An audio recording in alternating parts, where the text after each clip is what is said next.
Ok, donc salut à tous et bienvenue sur cette nouvelle vidéo. Déjà, je tenais à vous remercier parce que vous êtes vraiment très nombreux à me parler en privé pour me demander des informations pour commencer l'élevage, des informations juste par curiosité. Vous êtes aussi maintenant plus de 5000 abonnés.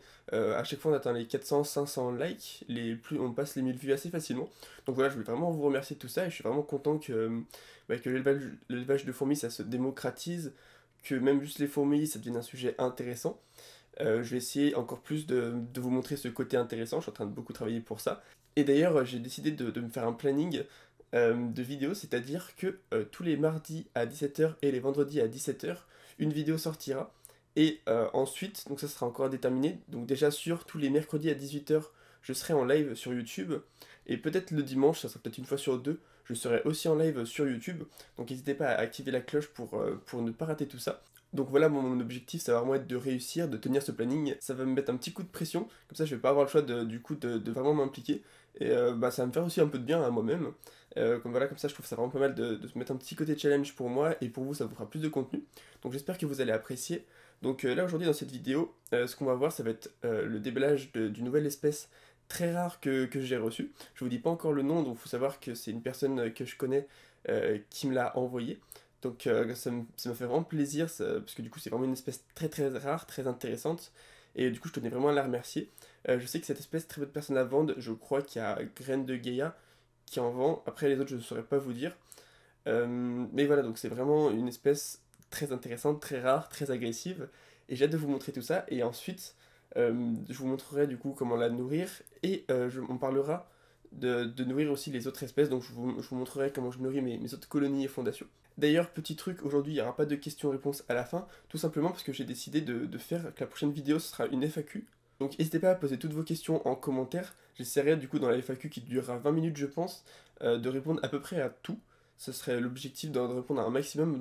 Donc voilà pour cette FAQ, posez toutes les questions que vous voulez. J'essaierai de répondre à peu près tout en vidéo, je pense que ça pourrait être assez intéressant. Donc c'est parti pour le faux unboxing, parce que c'est quelque chose que je trouve vraiment toujours sympa. Ça laisse encore un petit peu de mystère pour vous faire patienter et pour induire un petit peu un petit mystère, quoi, je trouve ça sympa. Donc ce qu'on peut voir, c'est qu'une belle petite jean se trouve dedans. Je vous dis pas encore le nom, peut-être que certains auront déjà trouvé. Et avec un petit tube en bambou, parce qu'il faut savoir que cette espèce, il lui faut beaucoup d'humidité. On réabordera ce point après. Et donc il me fallait un tube à essai comme ça. C'est au lieu de faire vous-même vos tubes à essai, ça peut être aussi sympa d'acheter qu'on peut trouver dans des boutiques, sur AliExpress et autres. À vous de vous débrouiller pour ça. Moi j'ai demandé avec, parce que je ne compte pas les mettre tout de suite en terrarium. Tout simplement pour voir, en fait, la voir évoluer. Je pense que je les mettrai en terrarium un peu plus tard quand elles seront beaucoup plus nombreuses. Donc pour ceux qui ne l'ont pas deviné, on peut reconnaître par exemple sur ces antennes à la couleur jaune, c'est une Neoponera apicalis, donc c'est une espèce vraiment très très intéressante parce que c'est une ponérine, donc rien à voir avec les fourmis que j'ai élevées jusqu'à maintenant.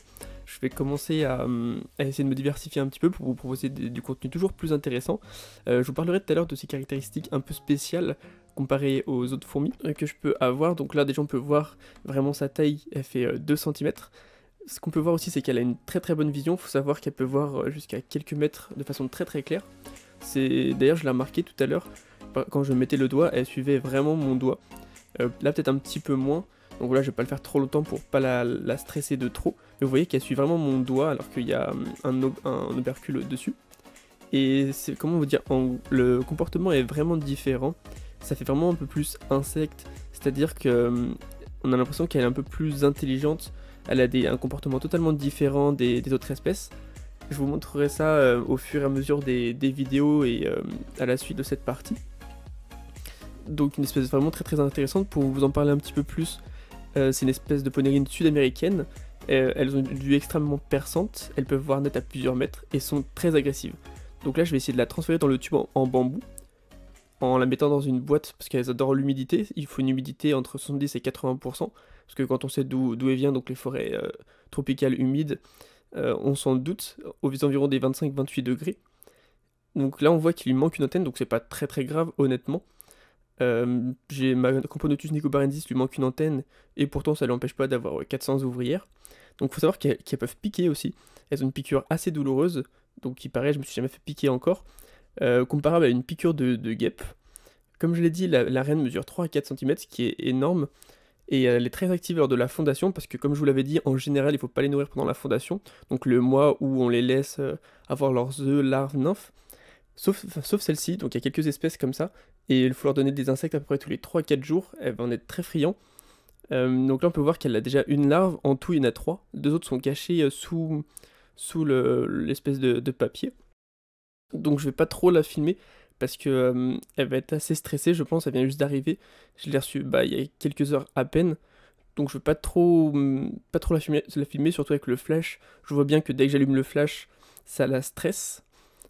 Donc on passe maintenant avec le petit timelapse, comme je vous ai dit, parce que du coup elle était stressée, et je voulais éviter ça. Je l'ai nourrie avec un verre de farine. On voit qu'elle a déjà foncé dessus au bout de à peine quelques secondes. Donc c'est vraiment intéressant, donc je vais en donner tous les 3-4 jours, je filmerai ça de temps en temps. Il faut savoir que la nourriture pour cette espèce est vraiment important pour bien la faire fonder. Et même plus tard, c'est une espèce très très gourmande, c'est-à-dire que j'avais vu qu'une une colonie de 200 ouvrières, il faut en donner une vingtaine, trentaine de verres de farine tous les jours, ça bouffe énormément. Donc après avoir nourri cette Neoponera apicalis, on va maintenant nourrir les autres colonies, puisque c'est vraiment important pour leur développement. Mais ça va pas être facile, donc je vais essayer j'ai posé ma caméra sur le côté, enfin mon téléphone pour pouvoir filmer. Là, il va falloir que je me dépêche parce qu'elles peuvent passer l'anti-évasion que j'ai mis. Elles commencent à le passer très très rapidement, en l'espace de 10 secondes. Donc là, je vais nourrir toutes mes colonies, et après on zoomera un petit peu sur chacune d'entre elles pour éviter qu'elles s'évadent. Obligé de trouver un petit compromis entre les deux. Donc là, c'était la colonie de Camponotus nicobarensis que j'ai nourrie. Avec ce que je leur donne, c'est du poulet que j'ai laissé tremper dans l'eau pour enlever le sel, tout simplement. Comme ça, je suis sûr, ça le permet d'enlever le sel. Là, j'ai mis au Crematogaster scutellaris. Ensuite, ça va être le tour des Camponotus. Donc là, la petite Camponotus barbaricus. Une taille plutôt impressionnante. C'est une grosse Camponotus avec un développement un peu plus lent, surtout au début. Donc là, elles sont que 3, donc c'est assez facile à mettre. Je retire ce que je leur avais donné la dernière fois. Donc toutes mes espèces, je les ai nourries hier ou avant-hier. Donc le recrutement sera peut-être pas le plus important, mais il sera déjà pas mal. Vous verrez ça tout à l'heure, que les Crematogaster et les Camponotus, ça va aller très très vite sur le poulet. Elles ont des préférences, et ce genre de choses, elles aiment vraiment beaucoup. Donc vous le verrez juste après. Donc pour la petite Camponotus albosparsus, elles, ça commence à être plus compliqué, elles sont 7 avec presque une dizaine de cocons. Donc là, bientôt, il va falloir que je les passe en nid, parce que ça va commencer à être très très compliqué. Vous voyez, c'est pas très difficile de les nourrir. Vous pouvez les laisser en tube à essai ou leur mettre une aire de chasse. Je préfère attendre encore un tout petit peu avant de les mettre dans une aire de chasse, parce que je vais directement les mettre en nid, je pense, vu la vitesse de développement qu'elles ont. C'est pour ça que j'attends encore un petit peu. Et je les nourris au tube à essai, tant pis si c'est pas optimal. Moi, c'est comme ça que je fais, ça a toujours très très bien marché. Et voilà, vous êtes beaucoup à me poser des questions sur la nourriture. Faut savoir que c'est pas très compliqué honnêtement à les nourrir, surtout les espèces communes où voilà, il y a beaucoup d'espèces qui sont pas très difficiles. C'est plus compliqué pour certaines espèces exotiques et autres, mais en général, regardez, je leur donne des verres de farine, de la gelée pour reptiles, du blanc de poulet. Donc je vais essayer d'ouvrir le couvercle.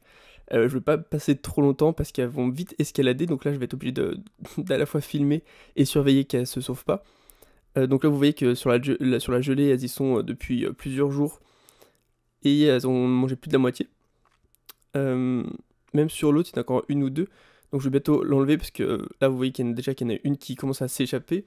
Elles sont très très rapides, je sais pas si ça se retransmet bien à la caméra, mais elles sont vraiment super rapides comme ouvrières, c'est impressionnant. Donc on peut bien les voir là. Vous voyez qu'elles sont plutôt nombreuses, elles commencent vraiment à être nombreuses dans cette aire de chasse.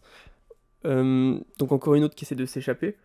D'ailleurs, des fois ça m'arrive que quand je fais les vidéos, je ne fasse pas gaffe et il y en a qui s'échappent. On peut aussi voir que par le tuyau, il y en a qui arrivent, tout simplement parce qu'elles ont vu qu'il y avait de la nourriture. Donc là je vais vite refermer parce que là ça commence à être ingérable. Donc là on les voit passer dans le tuyau. Donc la colonie qui se développe plutôt pas mal honnêtement. Donc ça fait toujours plaisir à voir. Je pense que là, rapidement avec les chaleurs qui commencent à arriver, ça va aller très très vite. Donc là, vous voyez le tube en bambou, très humide parce que c'est ça qu'elle aime. Et vous voyez qu'elle est vraiment collée où il y a beaucoup d'humidité. les petites Camponotus albosparsus, donc on voit qu'il y a beaucoup de cocons, et même un cocon qui devient coloré, ça veut dire que dans 1 ou 2 jours, une ouvrière va naître. Et donc là, elles sont pas encore trop sur le blanc de poulet, parce que je les ai nourries juste hier, donc même si elles mangent beaucoup, elles vont moins sauter dessus que si ça faisait 2-3 jours que je les avais pas nourries. J'essaierai de faire ça, de pas les nourrir pendant 3 jours, et de leur donner quelque chose en vidéo pour vraiment les voir sauter dessus à une vitesse folle. Les petites Barbaricus aussi, qui sont pas allées directement, avec 3 grosses larves, donc ça promet d'être pas mal ces prochains jours. On va passer ensuite au Crématogaster scutellaris. Donc elle, là ça fait en 1 minute, c'est juste énorme. Limite en plus elles sont en train de le bouger. Donc là c'est le ver de farine que j'ai donné hier. Donc cette espèce niveau nourriture aussi, c'est quelque chose. Il va falloir que je nettoie l'air de chasse parce que vous voyez qu'elle est un petit peu dégueulasse. Même beaucoup. Donc il va falloir que j'enlève un petit peu de tout ça. Vous voyez le nombre de vers de farine ces derniers jours que je leur ai donné. Et franchement ça s'arrête pas, elles sont toujours dessus dès que j'en donne. Plus de la moitié de la colonie vient se nourrir ici. Donc une espèce au développement très rapide par la suite. Au début un peu lente mais ensuite très très rapide. Donc là on voit carrément bien qu'elles sont vraiment en train de déchiqueter un petit peu la nourriture avec leurs mandibules. Donc le joli gastre, comme je vous l'ai déjà dit, en pic. Donc caractéristique de cette espèce Crématogaster.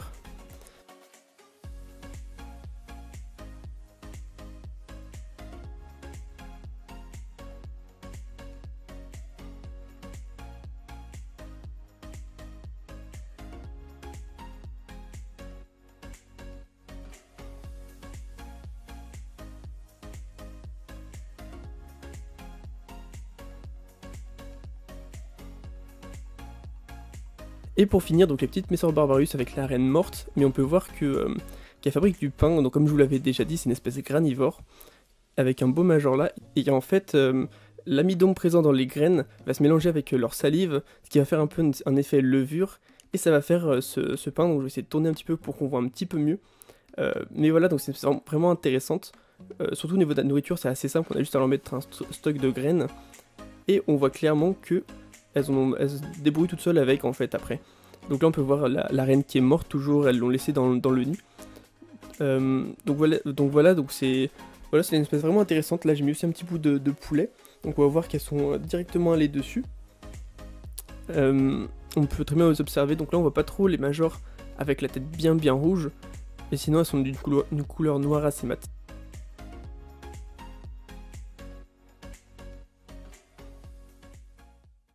Donc voilà, j'espère que vous avez apprécié cette vidéo. N'hésitez pas à liker, à commenter. N'oubliez pas que samedi je serai en live à partir de 16 h avec toute l'équipe de youtubeurs, dont je mettrai tous les liens en description bien sûr. Donc voilà, ça sera sur la chaîne de Swiss Fourmi. N'hésitez pas à venir, ça pourrait être super intéressant, ça va être vraiment un test pour nous et une première. Donc voilà, j'espère que vous avez kiffé la vidéo. N'hésitez pas à liker, à commenter, à me faire part de votre avis, à poser des questions pour la FAQ. Et on va se dire à la prochaine. Allez, bye bye tout le monde.